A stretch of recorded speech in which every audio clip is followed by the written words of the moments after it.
Miss Traci with the Cherryville Branch Library. Welcome to another virtual story time. Today's story time is brought to you by the letter H. H makes a sound. If you say hello, you should feel some breath on your hand when you say the word hello.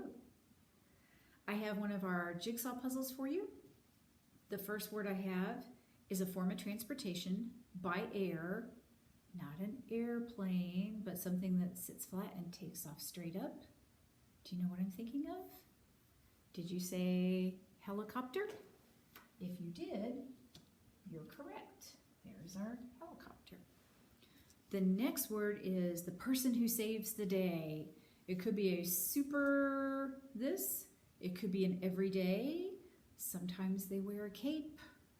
Do you know what I'm thinking of? Starts with the letter H. Did you say hero? That's right, a hero. Now, the next thing I'm thinking of is an animal that you might find on a farm. It's large, you might ride it, and it says, neigh. Oh, I know you know what this one is. It's a horse. That one was pretty easy, wasn't it? The next thing is a summertime food. And you might find it at a cookout. You put it in a bun. You might put ketchup or mustard on it. I know I almost said the word. Do you know what word it is? Did you say hot dog? It's a hot dog. I like mustard and ketchup on my hot dogs. The next thing is one of my favorite words. It's right here in your chest and goes ba-bum, ba-bum. And yes, if you've ever sang Can You Point Your Finger with Me, our favorite Roger Day song, you know what this is. It is a heart. Everybody has a heart, right? Okay, and the last one is a type of building. You typically live in it, and I have one. Not everybody does, but this is a very specific type of building you live in. Some people do live in apartments, some people live in trailers. This is a letter H word that you would live in. Do you know what that is? Did you say house? Yes, it's a house. Now, all those things I listed, an apartment, a teepee, a trailer, and a house, those are all homes. And home is one of my favorite letter H words. But you know what I don't have on here? I don't have hat. There's a really good book about a hat, and it actually won an award. It is this one right here called This Is Not My Hat by Jon Klassen. And you see this nice gold seal here. This won a Caldecott award. A Caldecott is for the best pictures in a children's story. And there's our teeny tiny little hat. And guess what? That is not his hat. Mr. Klassen also wrote 2 other books, also about hats, called I Want My Hat Back and We Found a Hat. It's his hat trilogy. And it's a really good, all 3 are really good. You should try them sometime. So we're going to take all these letter H words off the board, and we're going to take our letter H off the board, because I do have a story about a hat. It has a bobcat in it. There is our bobcat. And Mr. Bobcat has a really wonderful new shade hat. Does look nice and shady, doesn't it? So Bobcat sat in the sun wearing his brand new shade hat. He smiled because it was a special hat with a secret. Well, along came Coyote. Coyote took one look at that hat and howled, "Oh! I want a hat just like that." And do you know what he did? He took that hat off of Bobcat's head and put it on his own. And Bobcat said, "Wait!" But it was too late.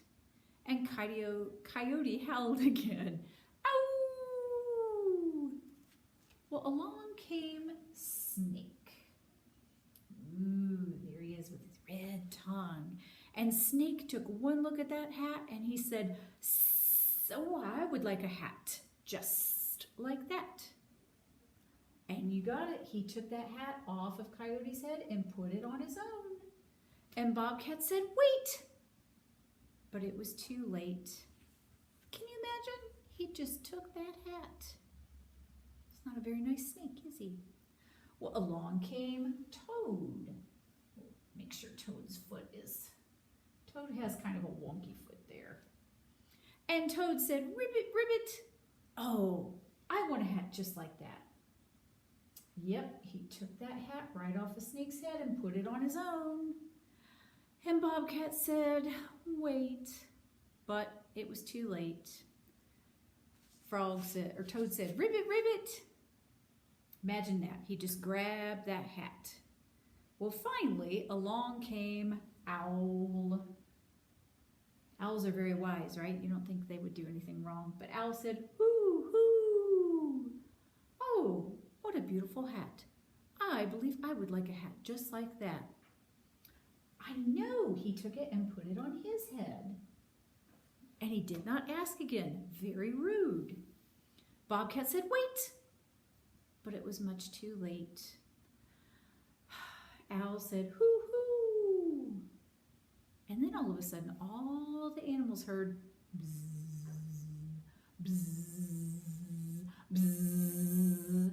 And Owl said, whoo, imagine that, a buzzing hat. Oh, I do not want that. And he gave the hat back to Toad. And Toad said, ribbit, ribbit. Oh, I don't want a buzzing hat. So he gave the hat back to Snake. And Snake said, oh, imagine that, a buzzing hat.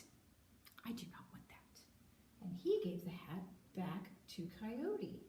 And Coyote said, ow, oh, no, I don't want a buzzing hat either. And he gave the hat back to the Bobcat. Cat and hat, they rhyme, don't they? And the Bobcat was so happy because he finally had his hat back. And he said, oh yes, my hat is so special. Imagine, if you would, how a bee's buzzing wings can create a very cool fan. Ah, so that's why the hat was buzzing, right? There's a bee under his hat. But yes, none of these animals asked if they could try that hat on first, did they? And that is quite rude. They should have. It's not a very nice thing to do, is it? Well, if you're also looking for another good H book, you might want to try The Very Hungry Caterpillar. This is the 50th edition, I believe. I think so. It's an anniversary edition. But yes, The Very Hungry Caterpillar by Carle. Hungry, there's our letter H word. The one where he starts as a little tiny caterpillar and he keeps eating more and more and more and getting bigger and bigger until finally he eats one tiny leaf. And then something very special happens. Okay, so we're going to take all these off of the board here, our little animals. Oh, and there's that very, very special hat. And we're going to end today's story time with a bathtub. Push this out of the way here a little bit. So there is our bathtub. And we're going to take and have our hippos take a bath. So we have to knock. So pat your knees when you knock, knock. And then we're going to have some splashing, and we're going to clap when we splash. And we're going to keep adding hippos to our bathtub. And we'll see how many hippos we can fit in our tub. So I have one hippo going for a swim. Knock, knock, splash, splash. Come on in. Now we have two hippos.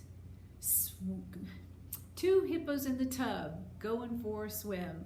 Knock, knock, splash, splash. Come on in. Let's add a purple hippo. There we go.